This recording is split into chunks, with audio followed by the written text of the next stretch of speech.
So in Sabbath keeping, we stop and we turn from. And Isaiah says, from pursuing your own interests on my holy day, from serving your own interests or pursuing your own affairs. So it's this turning from motion. And when we stop, we encounter what we're turning from. So those people who assemble in the church on Sunday morning, as they come into that pew and they stop, they encounter what they're turning from. Those people in Jericho, as Jesus stopped, encountered what they were turning from. Perhaps an agenda, a desire to get farther in that particular day. On my street, there is a stop sign that it's at the bottom of a hill around a bend. So the people in the neighborhood refer to it as the stop sign that when you come to it, everything in the back of the car flies forward. I remember this particularly from my minivan years when my car would be loaded with snacks and sports equipment for my kids. I'd come to that stop sign and it would fly forward.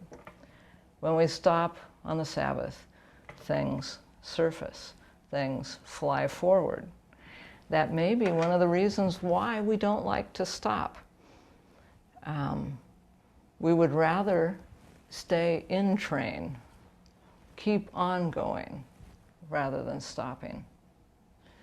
The people on the Emmaus Road, you'll remember, when they stopped, they looked sad. They encountered deep things in themselves. So we notice what we turn from. The Jews helped hold this space of Sabbath by allowing the sun to help them turn from what they're leaving behind. There's something very wonderful about that. Most of my spiritual disciplines I can negotiate with.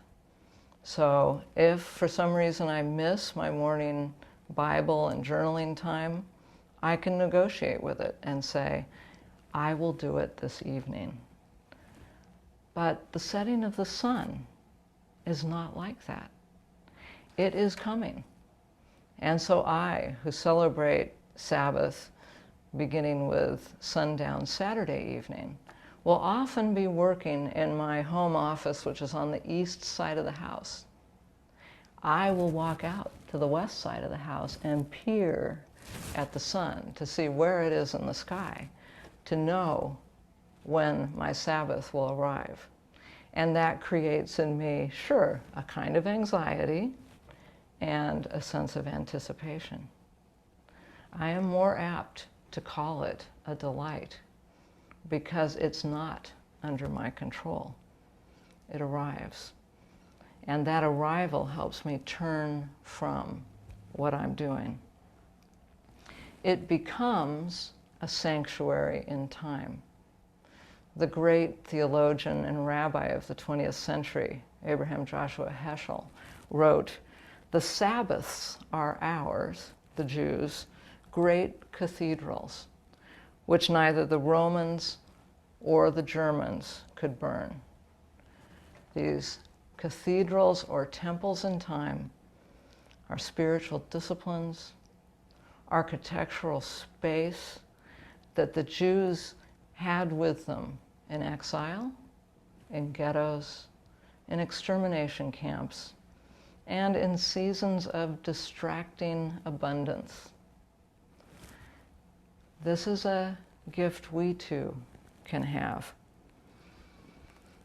It is very countercultural, more so now than when I was a child, to have soft time in one's schedule. Everything now is hardwired.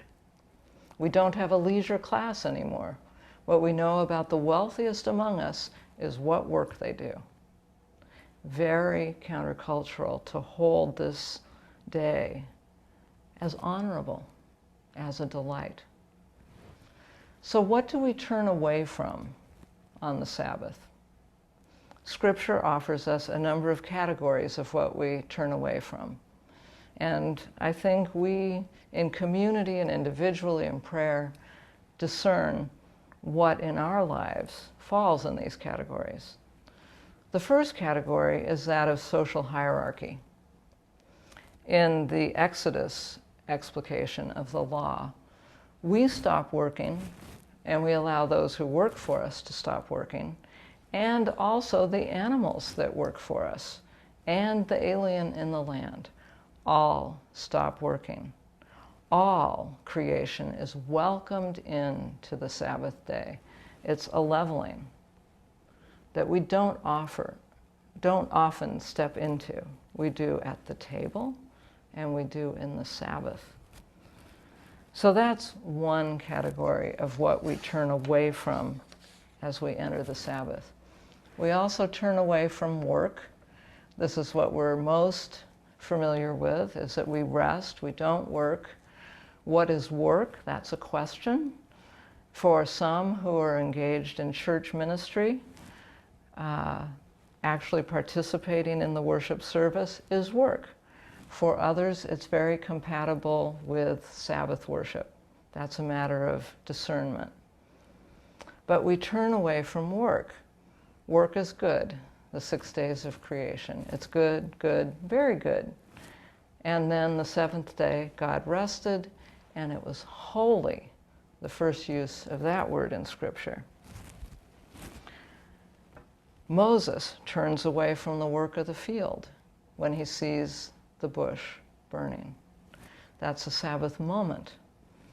We try to hold Sabbath days too, as well as Sabbath moments. And then the third category of what we turn away from is that of instrumentality, or you might say usefulness. Sabbath is not for the sake of better work. Sabbath is a delight, not a habit of a highly effective person. We fall into the temptation to see it as useful, but we're not at all alone in that. Aristotle wrote, "We need relaxation because we cannot work continuously. Relaxation, then, is not an end, for it is taken for the sake of activity." Jesus corrected people's Sabbath practice many times in Scripture. And often it had to do with this category, that the Sabbath had become instrumentalized, encumbered with laws and exactly how one should perform it. So it was not a delight. We in our culture tend to alternate between frenzied striving, multitasking, and then vegging out, channel surfing, mall trolling, internet surfing. That is not Sabbath either. Sabbath is this space of rest before God simply because we love God and God welcomes us into this space.